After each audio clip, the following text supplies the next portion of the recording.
Laura, you all good with attendance? Okay. Public comment. You will have 3 minutes to stand at the podium. Please address your comments to the chair. Audience, please be respectful of everybody speaking. Everybody has the right to their own opinion. First up, Rob Taylor.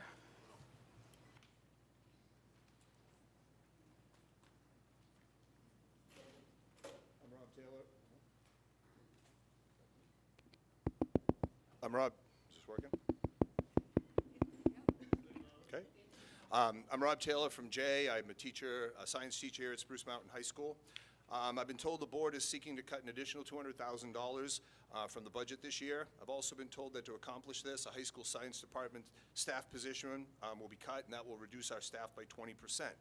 To say the least, I'm concerned. A chain is only as strong as its weakest link, and our department is well forged. A chain cut by 20% can't reach what it formerly did. There's no fat in this budget. At this point, every cut will impact the programming we offer our students. It's important to note what the science department currently provides. We offer 2 University of Maine early college courses in environmental science and physics that allow upperclassmen to simultaneously earn high school and college credit. We offer elective classes in natural resources, mycology, forensics, and electronics. These electives extend student learning beyond the regular class experience, teaching topics of high interest and taking students outdoors. We offer an intensive program in anatomy and physiology. Students who take these courses report back to us their readiness for college programs in health, medicine, engineering, environmental science, and science education. A 20% reduction in staffing will eliminate some of these programs, and we will just be providing the basics. To be a full-time student at Spruce Mountain High School requires taking 6 credits. Elective classes are often highly populated, and with our current slate of electives, it's a real challenge for all students to schedule the required 6 courses. Fewer course offerings can result in students not having full schedules and spending large parts of their day in study halls. There's never been a greater time for science literacy. I recently had a 2025 graduate from last year majoring in a science field tell me they're excelling due to their experiences at Spruce Mountain, and this is typical for students who go into science fields from our school.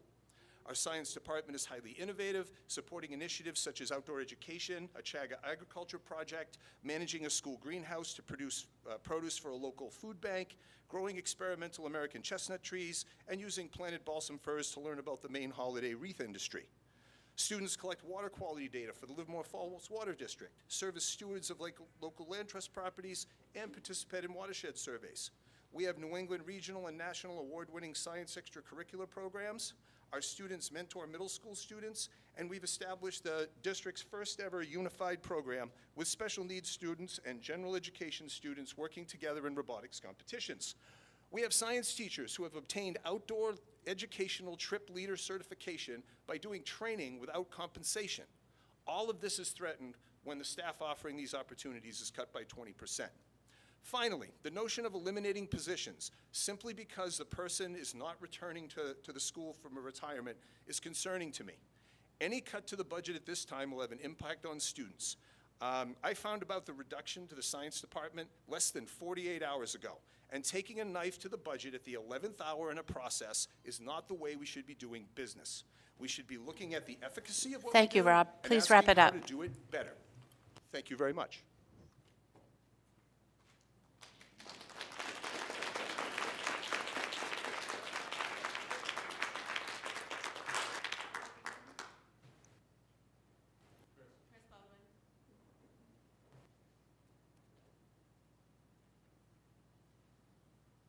Good evening. I'm Chris Bodwin. I've been working for the district now for about 22 years. I've lived in Livermore, been a taxpayer of Livermore for about 22 years. Basically ditto from what Mr. Taylor just said. Budget season's always really difficult.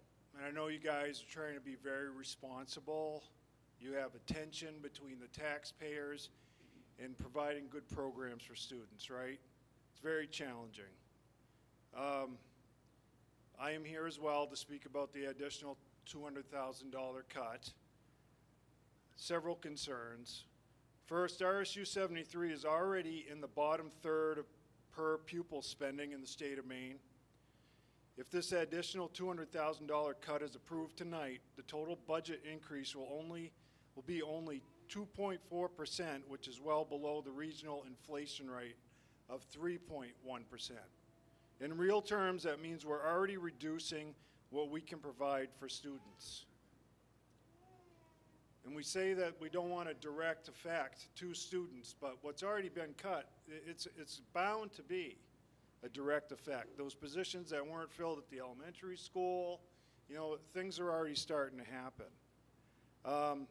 I've also heard that this proposal would directly affect students at the high school by leaving an anticipated open science position unfilled. Not filling that position doesn't eliminate the need for those classes, it simply shifts the burden, as Mr. Taylor has already said, to existing staff and takes away a lot of programming and electives, as he has already said. These programs really do matter. Many students, many students over the years, including my own two daughters, have benefited from them. My daughter is graduating from University of Maine, Orono, this May with a biology degree, much to do with the influence of Mr. Baker and Mr. Taylor. And I thank you for them being such exceptional educators that should be able to stick with their specialties. Opportunities like these begin with strong science programs. When we look at the actual cost to taxpayers, the impact is fairly small of this extra $200,000. I just went to Berry Fruit Farm tonight, had an excellent blueberry hand pie for $4.50. That would be about the cost, I believe, per week that I would be saving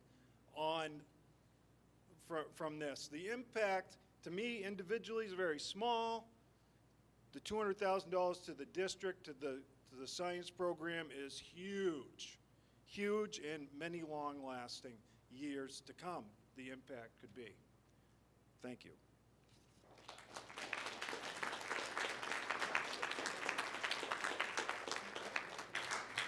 Kim Semino.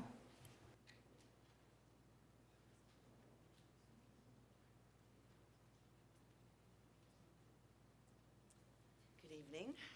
I'm Kim Semino. I'm a resident, parent, and taxpayer of Livermore.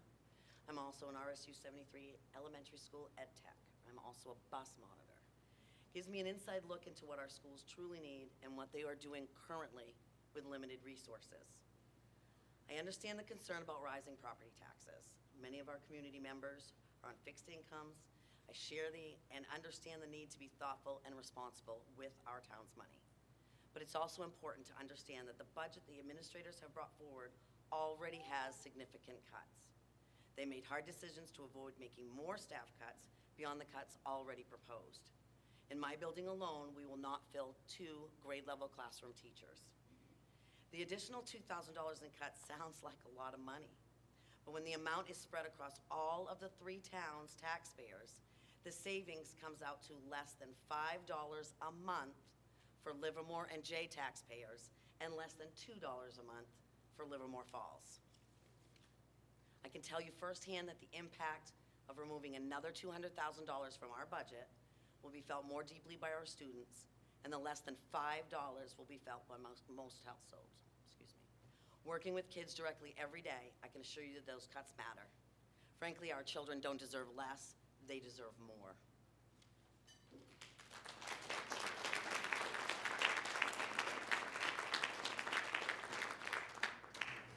Kylie Marcotte.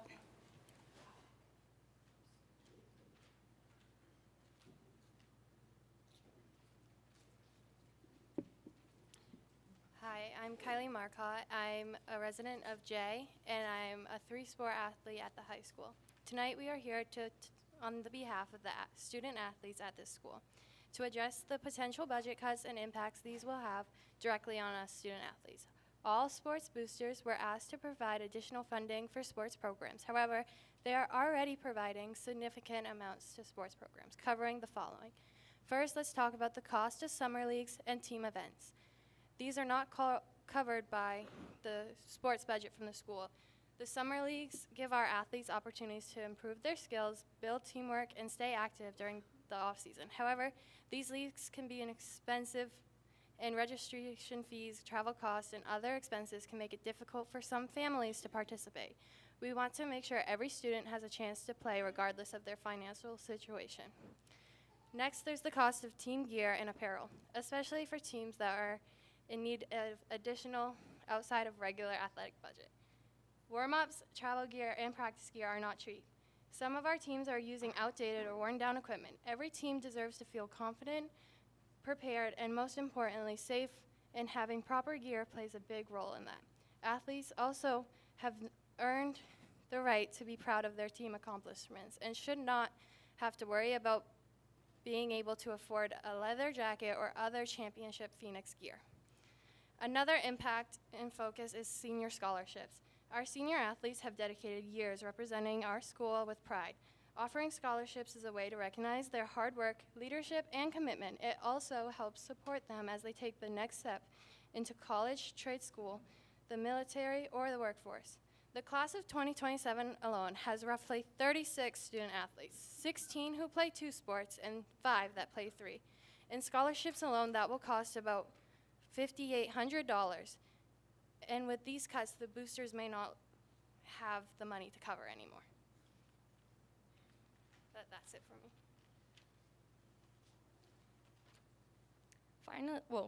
Finally, let's talk about fundraisers. We as students already have 2 fundraisers for each sport we are part of and 2 fundraisers for our class. In addition, there will be fundraisers for other programs as well.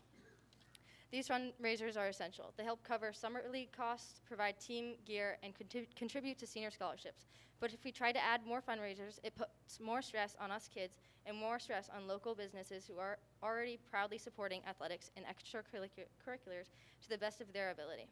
This will also pin programs against each other, leading to unnecessary fundraiser wars between groups. Research shows clear percentage differences in attendance, behavior, and academic success among student athletes.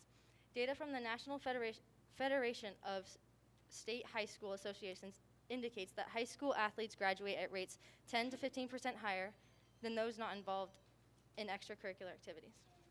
Thank you. Oh, I can go. Am I good? Okay, sorry.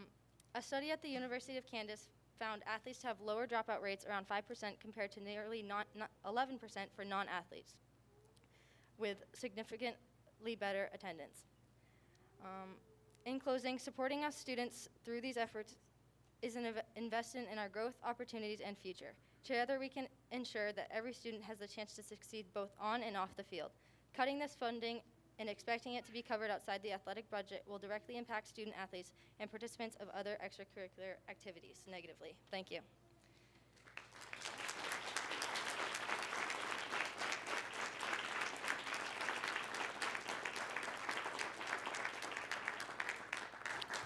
Zoe Grooms.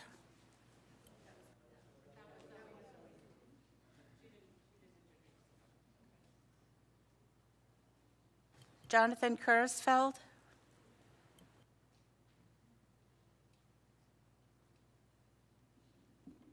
Good evening. Thank you for holding time for me. My name is Jonathan Kurzfeld. I am a homeowner in Livermore Falls. I have a child at Spruce Mountain Middle School, and I have a 1-year-old who will be joining kindergarten any day now, it seems like.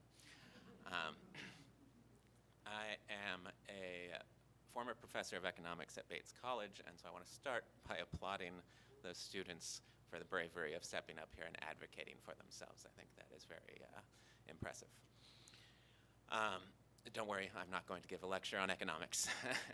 I am currently a department director at a state agency, and I have learned that there is no time outside of a classroom for a lecture on economics. So we have a budget problem, or really a tax revenue problem. And be it household, business, or government, when you have a revenue problem, you start by examining the situation and tightening your belt, so to speak, or trimming the fat. And that is a natural place to start. That is rational and smart. But as someone stole my thunder earlier, was saying, there is no fat to trim in Spruce Mountain, right? We have been operating on a thin budget for a long time, and if there was fat to trim, I think the first $600,000 really covered it. And when there's no fat to trim and we cut a school budget, we are talking about cutting educational programming. And doesn't stop with the immediate impact on the children in the schools, right? The sequence of events is that we cut programs, and we increase dropout rates, and we decrease graduation rates. And when we do those things, we increase rates of substance use in our community, and we increase crime rates. When we do those things, we don't just increase expenses for public safety and for EMS services, but we decrease the likelihood of new residents and businesses coming to our communities. And then we decrease our property values. And that means less revenues for our communities. And now you'll see we're in a downward spiral, right? There is a time for budget cuts. I don't think this is that time. And so I'm here to beg everyone on this board to send us the bill. Nobody likes to pay higher taxes, but sometimes it is just what we have to do. And I think everyone really is prepared to do that for the children in our communities. Thank you.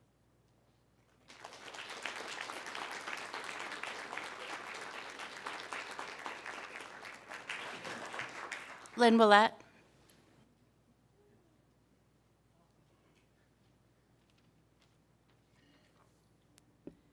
Hi, my name is Lynn Willett. I'm from Jay. Thank you for allowing me the time to speak this evening. I would like to thank the managers, the administrators, and the superintendent for their time and effort spent on the development of next year's budget. It's a lot of work. And I would like to thank the school board for your time and effort in reviewing and considering the budget that has been presented to you this year. Very valuable service that you're providing to our community. Our society in America is structured in such a way that we come together to contribute to the greater good. We fund fire departments, hoping that we never need the services they provide, but knowing at the same time that someone will. We fund road maintenance services so that we can all move about with ease. And we fund education so that we give all children the opportunity to improve their minds and to prepare to launch into their futures. It's the way things are done in America. I have a newspaper notice that my mother cut from the paper in 1955. It's a short piece announcing my birth and the birth of others that week. The title of that article, Future Taxpayers. That's the way it was then, and it continues to be today. They didn't like taxes then, and we don't like them now. But we continue to contribute to the greater good because it's the right thing to do. Please avoid further cuts that will impact our children. Night.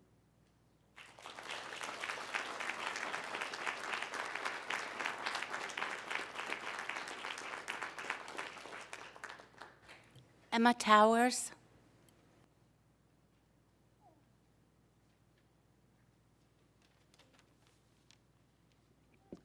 Hello, my name is Emma Towers and I am a resident of Jay.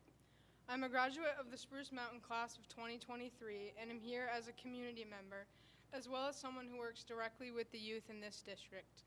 I'm here not only to express my concern regarding the potential impact that budget cuts may have on the student body, but to be present as an example of what is possible when the schools and community invest in more than just the academic minimum. As a very involved student, athletics, clubs, extracurriculars shaped who I am today. I was taught discipline, leadership, and many more traits that have led me to be successful in life beyond high school. Through these extracurricular activities, especially sports, I was able to discover my passions, stay engaged, and get involved in the community. I did not succeed through the classroom alone. My success is a testament to the investment that my school and community placed on me as a whole individual, not just as a student. Through working the last couple years with the after-school program, I have been able to witness firsthand just how vital these same opportunities are to the success of our students. School years alone are pivotal times in exploring one's worldview, building confidence, and feeling like you have a place in this world. For many students I have worked with, these activities are the reason they show up each and every day. They are the only place where some of these students find belonging and meaning. Without opportunities beyond the classroom, some of these children would be completely lost. Cutting out these opportunities will disproportionately affect students who rely on school-based programs and will likely reduce the amount of engagement and effort these students put into their schooling. If they don't feel like they have a place to belong, why should they show up each day? Excuse me. I urge you to reconsider sports and extracurriculars as a priority rather than a privilege. They are foundational to the student development and long-term success. When our students feel connected to their school, they invest in it. I hope you will hear our concerns and invest in the students too. Thank you.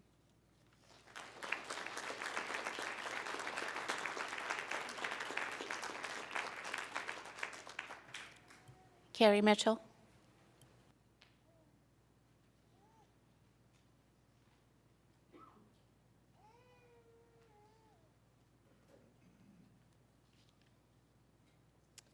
Good evening. I'm here tonight because I'm deeply concerned about the proposal to cut so many teacher positions in next year's budget. Some may say these aren't really cuts because nobody is actually losing their job because of retirements, but unfilled positions are cuts. I know budgeting is difficult and tough decisions have to be made, and as a taxpayer, I want our district to be financially responsible. But as an educator who works with children every day and would do anything for them, I also know that some cuts cost far more in the long run, especially when they directly affect students. One cut is a third grade teacher due to the retirement of a close teammate of mine who I've had the pleasure to teach with for 30 years. Third grade is not just another grade, and I learned very quickly when I moved down to this level. It is a major transitional year for students. Not only do these kids move to a new school building where academic and behavioral expectations significantly increase, but it is also the first year students take the required state assessments, which means teachers must not only teach their grade level curriculum, but they must also teach students important test-taking strategies and help build the confidence and stamina needed to succeed. Research has consistently shown that third grade is a make or break year. Reading proficiency by the end of third grade is one of the strongest predictors of future success. Studies show that 88% of children who are not reading proficiently by the end of third grade never actually catch up, and many are at greater risk of dropping out of school. This year provided a perfect example of why maintaining reasonable class sizes matters. When a teammate of ours unexpectedly had to take an extended leave of absence, the remaining third grade teachers, we stepped up and offered to take in all of her students since our class sizes were manageable. We did not do this because we had to, but because we care about our students, the district, and her. By doing this, we estimated that we will have saved at the end of the year approximately $15,000 to $20,000 that would have been spent on a long-term sub. Not sure about the math though. We clearly were mindful of taxpayer dollars in situations like this. Act as a reminder that schools need flexibility and support built into our staffing, not fewer teachers.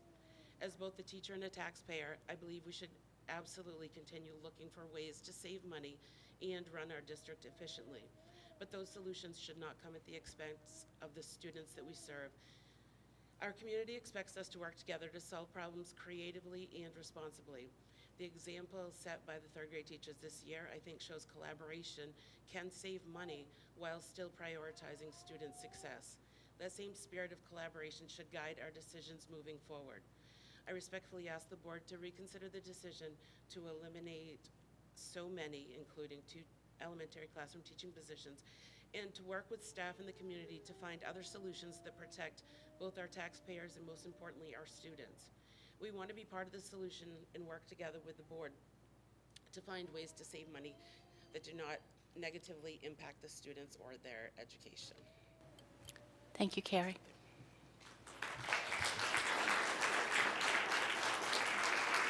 Steve Bean.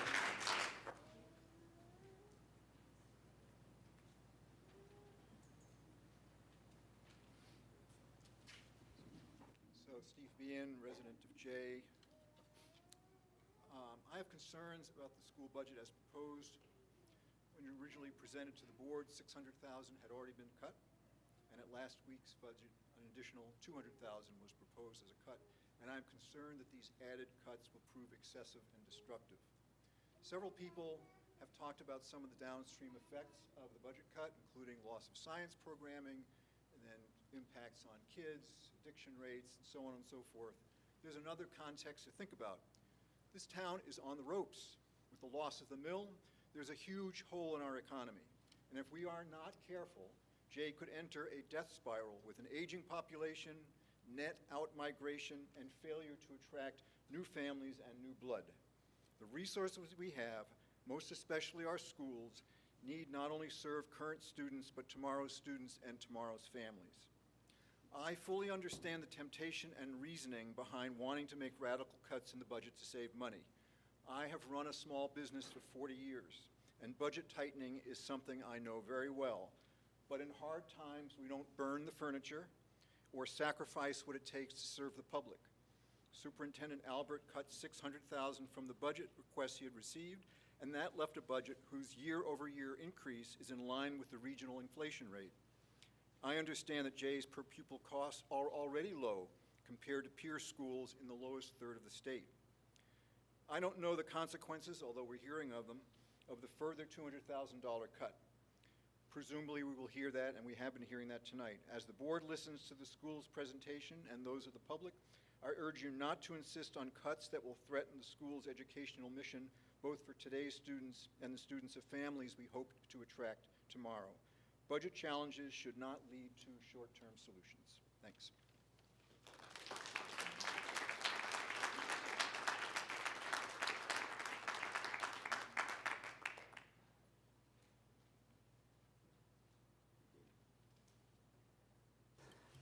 Okay, Scott's going to go through the proposed $200,000 that we asked him to cut. Good evening. I think I've said at other meetings, I believe it's 77% of our budget is salaries and benefits. So when you are required or asked to cut a certain amount of money of $200,000 after already cutting $600,000, it usually ends up involving positions. So, and really we had to look at cutting $226,500 because at the last meeting we voted to approve for a new bus because we were having some issues with a couple buses. We wanted to make sure our fleet was safe. So we added in the $26,500, so we actually started with $226,500 to start. We then took a look at transportation under one section. That was line 646. That's contracted professionals transportation. We cut $3,000 from there. That is, some of that is Bailey Brothers work on that. But you have a new bus coming in, you shouldn't have to spend as much money on that new bus for repairs. We also cut $2,000 from propane and transportation. That's actually propane for their building. If you take a look at what they had spent in years past, and this year we felt we would be comfortable, we could cut another $2,000 out of there. And then we also cut out of line 660, that's the equipment line under transportation. We cut $5,000 out of there. So there'll be something that we might not order this year. We'll wait and see. Next, we took a look at special education. This was actually mentioned at the last meeting, but we realized that the program moved the money into one area but didn't pull the money out of the other area. So that's what you're seeing here. The PLD is a position that's for Maine State Retirement, PLD. It was moved into the other position when that person moved, but it wasn't taken out of that position. So we were able to cut $5,640 there. Line 506 is tuition. We realized that we have can't go into great detail, but we have a student that will not be going to an out-of-district placement for a full year, only a half a year, and that is the half a year cost for an out-of-district placement. $36,089.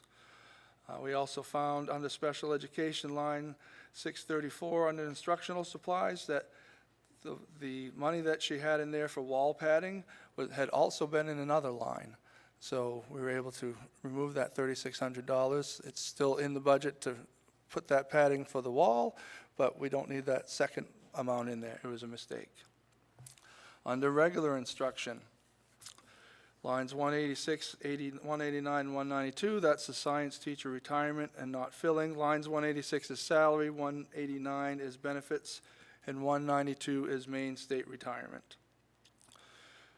Understandably difficult to try to look at cutting teachers. Didn't want to have to fire anybody in order to do that. I do know it's difficult for the science department, and I don't want them to think that I think less of the science department. We have a great science department. We've had great teachers. We've had great programming, but when I took a look at the numbers, because we only have to take 3 credits for high school science, the numbers are down. Only 304 out of our 418 students take science classes.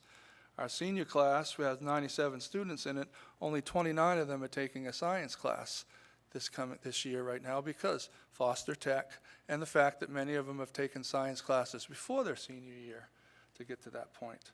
I then took a look at their individual schedules and talked with Mr. Plort about it as well. There are some things in here that we've offered, and I know scheduling is difficult at the high school, but we have some repeat classes that have small class sizes that maybe if with the principal, the guidance department, and the science teachers, they can sit down together and correct some of those. I'm just looking at regular biology. We have 1 class of 10, we have 1 class of 11, we have 1 class of 7. I'm looking at bio college prep. 1 class of 11, 1 class of 10, 1 class of 13. Now, I know they really try to have one offering on a green day and one offering on a black day, which makes sense to help with the scheduling, but we have some of these that are on the same day. I know some of the students mentioned, or Rob might have mentioned, it's great that we're offering mycology, which is the study of fungi, forensics, and so forth, but do we have to offer them every semester, or those are semester classes, can we offer them 1 semester? So there are different things that you could possibly do and be creative with. Like I said, I didn't want to cut $200,000, but that was my job, so that's what I'm doing. Athletic, we cut another $2,000 under middle school athletic stipends. We also cut another $500 out of middle school athletic officials. We cut $6,500 more out of repair and maintenance for high school athletics. And we cut another $10,000 out of athletics general supplies. Now, the young ladies pointed out what the boosters have been donating things for. It sounded like before that they weren't donating anything, and that was not true. They went off the list. They've also donated, that the ladies didn't tell us, they've donated quite a bit of money to the tennis courts that will hopefully be open at the end of the summer when they finish that project. So the boosters raised money for that as well. So.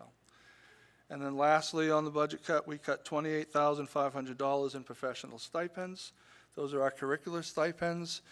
We're going to do what a lot of other districts do and rotate those. We have 6 different groups. You have language arts, you have math, you have science, unified arts, social studies. They don't all have to meet every year.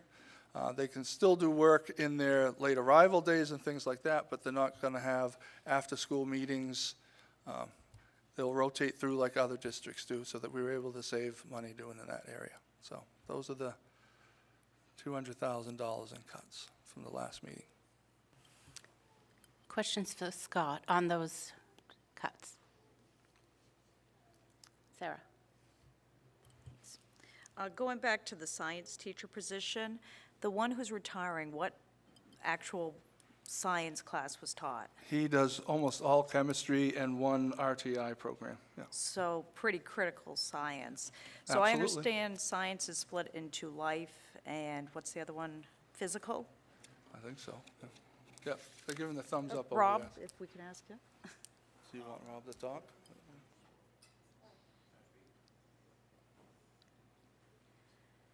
May I ask him directly? Okay. So Dr. Nickel is retiring. He's a chemistry teacher. We require 3 credits for high school graduation. Chemistry is one of them. So somebody is going to have to teach chemistry next year. So the notion that it's really not Dr. Nickel's position, it's really about rotating everything else around. So the effect is, first of all, we've had less than 48 hours to even think about this. So I have no idea what the real answers are. We've talked as a science department. We had lunch with Mr. Ployd today. We don't have any answers because we're doing this at the last minute. But what I can tell you is the things that I spoke about earlier, our early college programs, our electives, those kinds of things, those are the things that we're going to lose. It won't be what Dr. Nickel's doing. And this notion that somebody retires, I just don't get it, personally. You know, I really think we should be looking at what's best for kids. But So, Rob, let me ask you then, the remaining 4 science teachers, are they all qualified to step into the chemistry role that is now vacated? no. Teacher certification is split life science and physical science. Some of our teachers are dual certified, some are only life science certified. That creates some other issues when we go to do scheduling because some teachers can only teach some kinds. So do you envision a big loss in the electives? I do. If you just think about the fact that we have 5 science teachers, each teaching 6 classes all the time, right? So that's 30 courses. You take out a teacher, you're going to take out 20% of those courses. Something has to give. My analogy of the chain is valid. You cut the chain by 20%, the chain doesn't reach where it goes. We can play all kinds of games with schedules and numbers and those kinds of things, but there are going to be opportunities our kids aren't going to have. Okay. Oh, and just to clarify, you said not all the teachers are qualified to teach chemistry. How many are? Is it 2 or 3? I believe 2. So 2. So only I'm one half them, of you are going to have to split it. And you don't want me teaching chemistry. I teach all kinds of science. Never taught it before. Yeah. But I'm one of the 2 that's certified. Okay. All right. Thank you, Rob. My expertise lies other places. Thank you.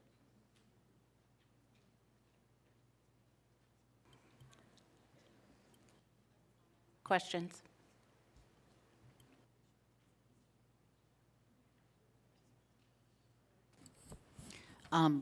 Rob, I should have said, Rob, hang around, will you please?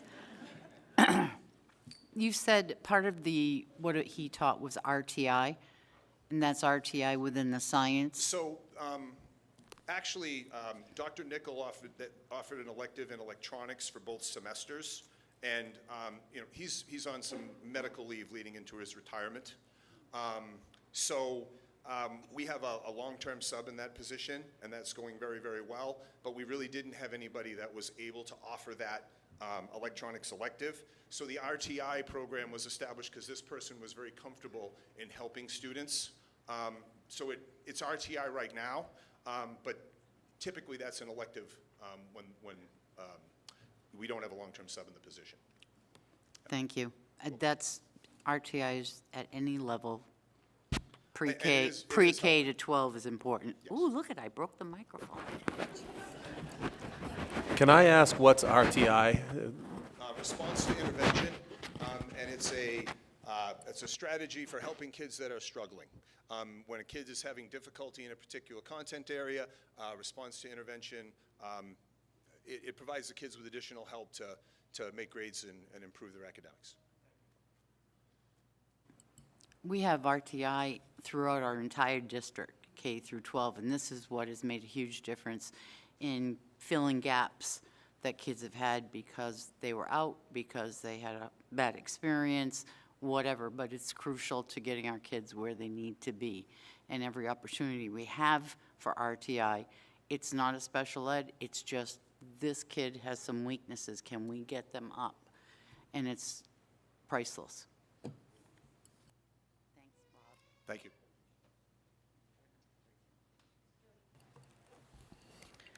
All right, well, I'm just doing some math in my head on this science position, because obviously I don't want any position to go, but just thinking back to what Scott said, and if we would then have 4 science teachers, we have about 90 kids per class.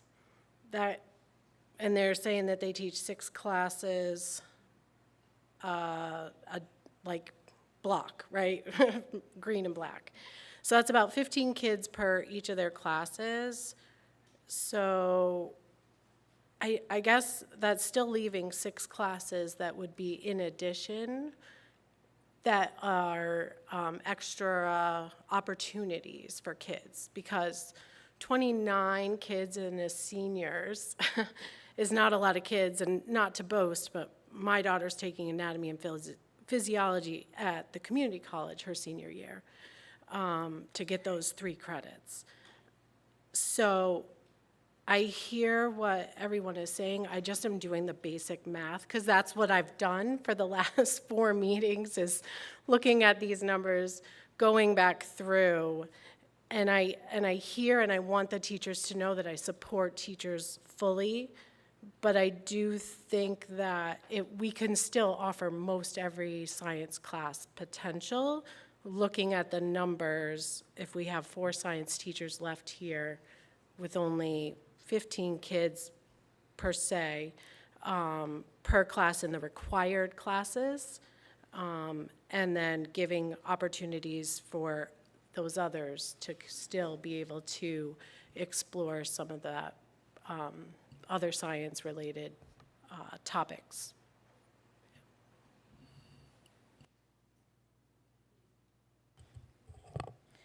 All right, Scott, I know we're supposed to be asking you questions, so I'm going to ask you a quick question. We have already been told that 2 of the science teachers would have the accreditation needed to teach chemistry, which is a required course. 2 of them, that's 50% of the remaining ones, should this cut go through. That's half of them. And one of them has already indicated very publicly that they are not comfortable teaching chemistry directly, as that is not his skill set. And I greatly appreciate your honesty. And I was going to save this for later, but in this room right now, there is a teacher who quite literally saved my life because she kept a science class open for me. Just me. Just one. She's right there, and I wouldn't be here today without her support. And the idea that cutting a science teacher, and I know you don't want to do it. I know you were given that as a directive, and I appreciate your candor in that. But when we're talking about science teachers, a lot of people assume, okay, we're just pushing them through. People who specialize in science, they'll get the electives, and we'll call it good. That's not enough. It's not enough for our students. I would not be here today without Donna Peer right there. And she kept the class open for 1 student. We talk about, 15 kids, maybe shift around, maybe we'll lose this. There's only 29, I was one of 1. And I wouldn't be here without my science teacher. Thank you, Donna.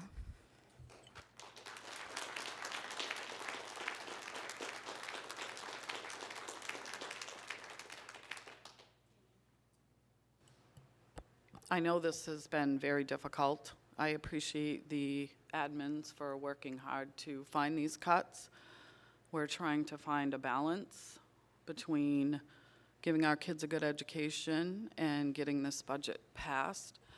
I work in the public every day, and we have seniors that are struggling financially. And with the assessments that came through last year in all 3 towns, people saw their taxes jump a lot, and they're very concerned. And my goal is to get this budget passed, because it worries me if we didn't take anything getting it passed, and then we're in a whole other dilemma. I respect teachers. I didn't want to see any positions go, but the bottom line is our numbers are down. In the primary, the numbers are dropping. That's why they were able to do this without overtaxing the teachers that we do have. I mean, it's a sad fact they're down, but We just don't have a lot of people coming into these communities. And even in the high school, our numbers, 51% of the kids, the seniors and juniors, are going to Foster Tech, so they're not at our school all the time. So I feel like we always say we've got to trust the administrators, we've got to trust the admins. So I think, you know, we need to trust that they're doing what's best in their buildings, and we need to work for the taxpayers as well.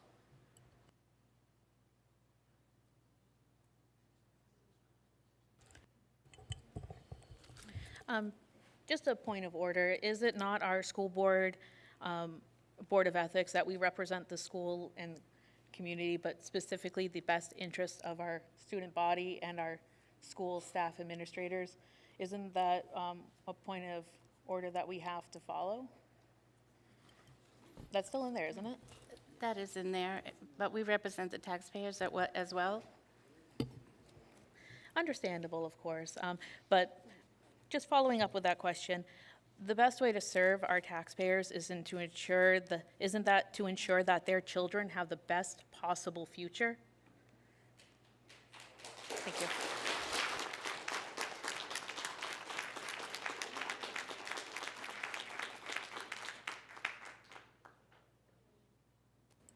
On Phoebe's point, and I can't find it right now, I had it 5 years ago, but it's in there somewhere. The school board is one of the strange public service positions that states clearly our job is to provide education for our kids. Our students are our first priority. It's not the taxpayer. It's not the voter. And that is in the law. It's been interpreted. If I had it in front of me, I would cite it. I would much rather, and I did, vote to pass the original budget that was brought to us from our administration, even though I was extremely concerned that we included the cut of 2 elementary teachers. I will stand forever on the top of my chair and scream, if we do not do it well from K to 5, you can throw all the money you want after that. You're not going to get the same response. But in reality, I had to look at the numbers, and I had to say they've done their best, they can do that. And I really wish we had passed that original budget. I disagreed with adding $200,000 additional cuts to this budget. I still don't like them, but you've done a great job, and the administrators have of trying to do it fairly, even though it means a position at the high school. I know what it means at the elementary school. We're used to having to say, that's not my field. I don't like doing that. We have a new math program. It's new to me, and I don't like it that way. We have to adjust, and I know you'll do the very best, even though I would rather that we keep that position. I would love to be able to say I'd like to go back and make a motion that we pass the original budget. But I don't think that's the reality here. People are not willing. I may have to try it. I don't know. We need to look at our future. Our future is an investment. Our kids are our future. I said this at our last meeting. In 15 to 20 years, these kids are going to be sitting here. And if not here, in another town, on a school board, hopefully, trying to be a leader. This is an investment. We're all worth it.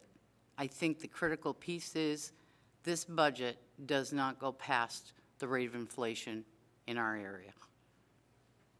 I can afford it. I live on a fixed income. Our kids are worth it. And so I will make the motion that we go back to the original budget proposal that we voted down last time. What's the numbers? Mason. What? So, Yes, including the adjustment of adding the 1 season of esports, as I originally made that proposal last time, that motion. Can I have a second? Second. Thank you. what, Mason. Do we need to have a, so we, okay, in this discussion, thank you. So I'm going to be a taxpayer in 5-6 years once I get out of college. When we cut this budget to where we have it, we're not going to get that money back next year or the year after that. I have seen school budgets. I have seen how school budgets operate. Once you lose money in a classroom, you don't get it back. And what I'm concerned about is you're cutting these things now. It hasn't gone to the town, but yes, we are responsible for the taxpayers, but we're also responsible to our teachers, to our students, and if we don't give them the benefit of the doubt to provide them with the best that we can before bringing it to the taxpayers, what are we telling them 5 years from now when that's not even an option?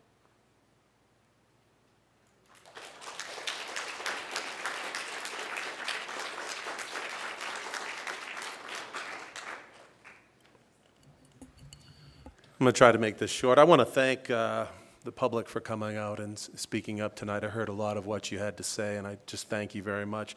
I want to thank the administrators for the work that they've done. I'm going to tell you why I'm not for this cut. I don't want to lose the science position. And when I was here last week, I kind of just did some quick math, and you know, I learned math right here. And I wasn't really good at it. You can ask her husband, because he wasn't impressed. Anyways. He didn't throw you under the bus. I did some quick math on the numbers Scott presented on each average household with an average price of $200,000 on the home, and I added that up, and I divided it by 3, and then I divided that by 52, which is how many weeks are in a year. And it came to $3.39. And $3.39, I'm surprised that we are hashing this out the way that we are. I spoke to 3 or 4 people who are on fixed incomes, and I told them what was at risk here, and they were like, man, that just means I don't get that diet orange mocha latte frappuccino 1 time a week. So in speaking with them, I mean, they were like, yeah, the $3.39, absolutely. I get it. We want to take care of our taxpayers, and we want them to see that we're being diligent and respectful with their money. When I look at the budget, I don't see a bunch of fat. I don't. We're not sending the basketball team in a stretch limo to the game. We're not doing that. So that's why I'm not in support of these cuts. Now, there were some cuts that Scott talked about that, I mean, he found some errors and found that this really wasn't needed. That's fine. That's great. But I'm not for this, and I will be not voting. That's why I'm not going to vote for it. Thank you.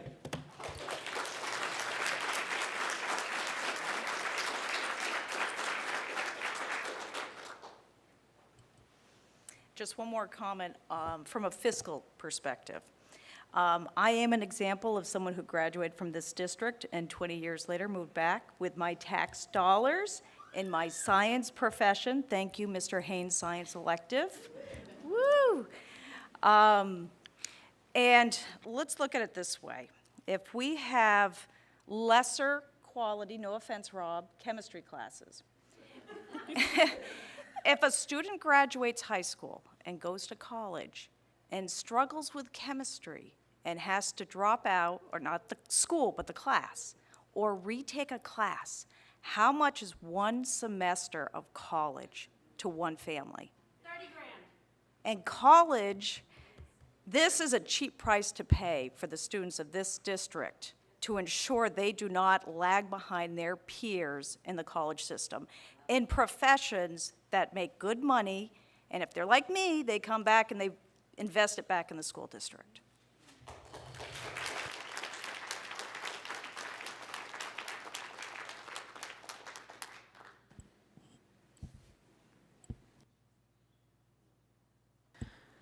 I'm wondering, I'm sorry to to ask for a repeat, but could we please go over the lines where errors were found? I'm assuming those errors would stand as money saved, possibly. Yeah, there's only two that were actually errors. That was under special ed. It was the PLD, the 5640, and then the instructional supplies, the 3600, because it was in there twice. That's $9,000, $10,000. It's about $9,000. To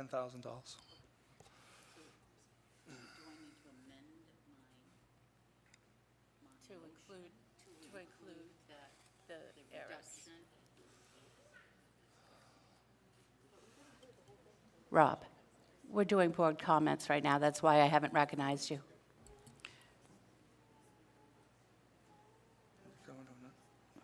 Oh, he is, oh, sorry. Just to follow up on your comment about if kids go to school and struggle in chemistry, they're going to be paying that tuition. Two of the courses that I teach are early college classes. Kids get 4 credits in physics and 4 credits in environmental science, so they don't have to pay for those courses when they go on to college. So we're saving those kids money. Madam Chair, point of order. We are still technically debating a motion. So this is technically, we are still under board discussion. That's right.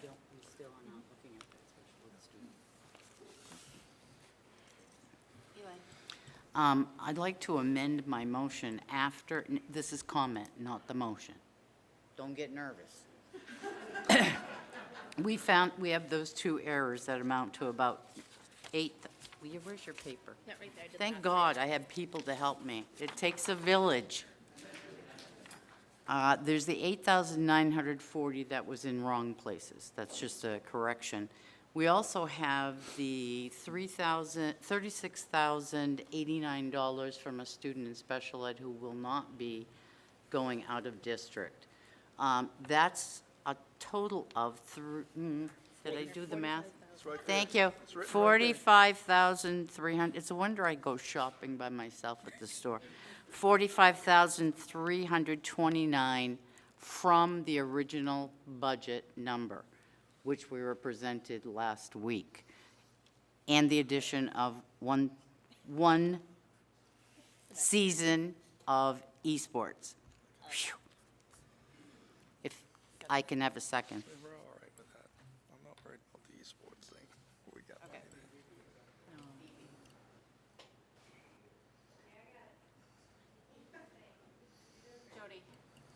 So I just want to clarify, on the transportation area, some of those cuts, is that because we are getting the propane bus, so those can also be included in cuts pertaining to what Elaine just said? Because we have another propane bus, we can cut propane, or no? Is that not Yeah, we can related still to the cut bus? those. Yeah, we can still.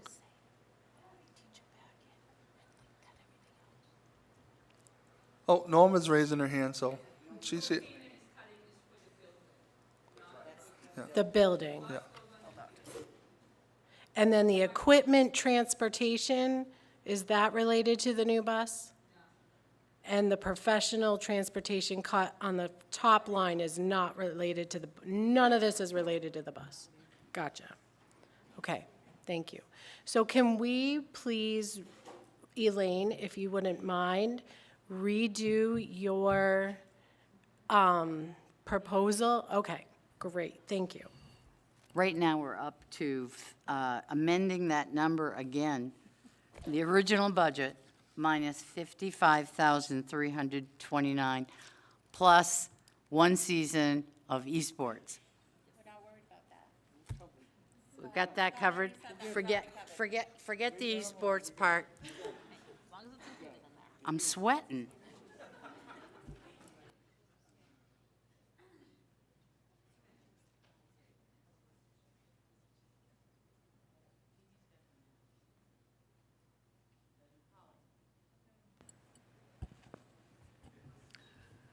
Scott, if we were to hire a chemistry teacher, to replace the retiring chemistry teacher, would the salary, benefits, and retirement be pretty much exactly the same as the 123,735?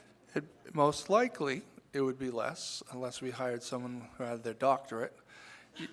But you need to be very careful when you talk about, especially the cost of health insurance, depending what someone, you Right. can't say, I'm only going to hire somebody with single health insurance. Right, You right. can't do that. And the difference between single health insurance and possibly full family health insurance is about $25,000. So in this total of 123,735, what health insurance amount have you figured for that? I'd have to look it up. That was the whole package. That was line 186 is the whole regular instruction for high school salaries. 189 is the whole line for high school teachers' benefits, and 192 is the whole line for Maine State retirement for high school teachers. Okay. So it could be less. It should be a little bit less, but I'm not So going can to say we it's going to be a little bit less. Take that original 226,500 and only subtract the 123,735 and put through the rest of the cuts that are proposed. I agree. So, She's saying put back the science teacher. Everything else on there that's cut stays as cuts. The 123,000, we can round it to just 123 if we want. yeah, instead if of we make it just easier. subtract 123 from the 226,500, that's our cut.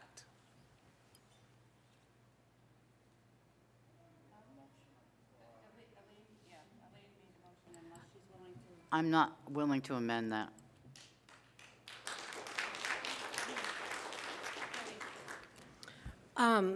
I do just want to speak, so everybody, because like I said, I do this number stuff.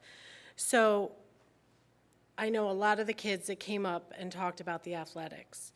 What I do want to mention, though, is looking at our athletic budget.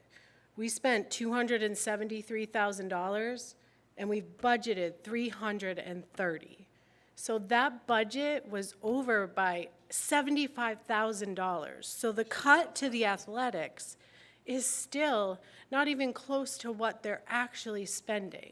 So I hear those kids, I love those kids that I just saw, but it is not going to impact, I think, what they think it is. Looking at the numbers, we have already over budgeted by more than $50,000 to $60,000 in the athletic budget. So I just want to make that clear, looking back into the budget regarding the high school athletics. I didn't get to the middle school, sorry. I acknowledge what you're saying, Jody, and I agree with you. I think that's something that I'm going to ask Scott to address, and I'm sure you will too, is the budgeting and the actual accounting there. It needs to be changed. And I think that's a thing that we'll be looking at in the future. I would hope.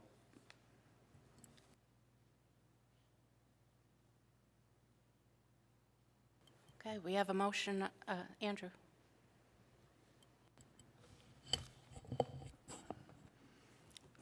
I would like to support Elaine's motion to go back to the original budget. I feel there were fair cuts made to it. It stayed within the rate of inflation, and it's something we can live with. However, I also recognize the realities that there are those who want cuts one way or another. I've been looking at the board, and I see over here where we see awards for Envirothon and robotics. Those are probably the most awards any group in this school has gotten.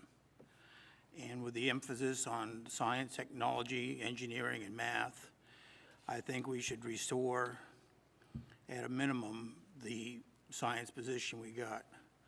Although I support Elaine's motion, I hope it passes. But if it doesn't, I hope that people will be satisfied with restoring the science position and accepting the other cuts. That way both sides win. We restore the integrity of our science department. We satisfy those who want to make budget cuts.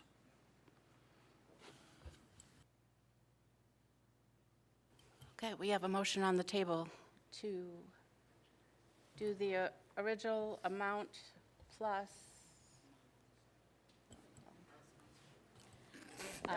Never mind the esports. That's. I want those kids. It's taken care of, don't worry about it, we've got that. So minus 55, 329 roughly. Okay. Okay, Laura, can I get a roll call, please? Can you, one Sorry. second. Could we hear the motion again real quick? I'm sorry, Elaine. I just want to make sure That's all that, right. Phoebe will tell me what to say. I want to make sure that What is we the know last exactly what number we're in voting. the actual budget before? And were there any amendments accepted to it? Okay.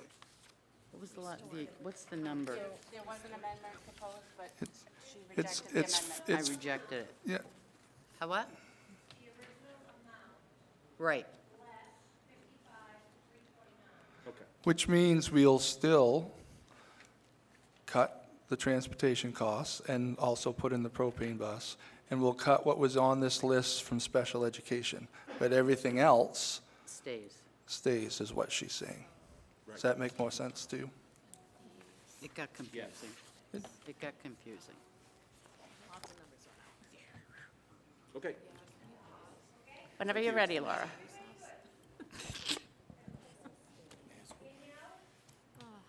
Yes. Yes. Yes. Yes. Yes. Yes.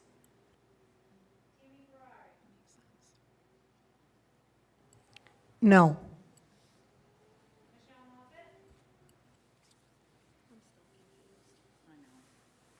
They cut all of this. That's gone. Yes. No.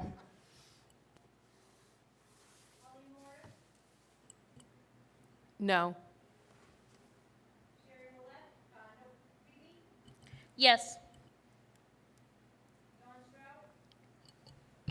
No. Yes. Motion carries.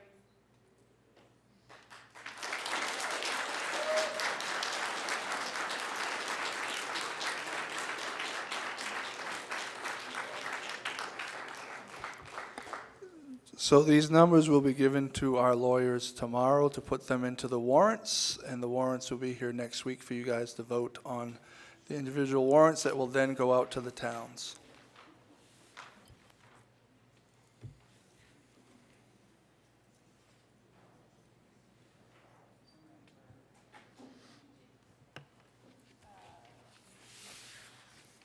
Next regular school board meeting, March 12th at 6 o'clock. As Scott said, budget warrants will be approved.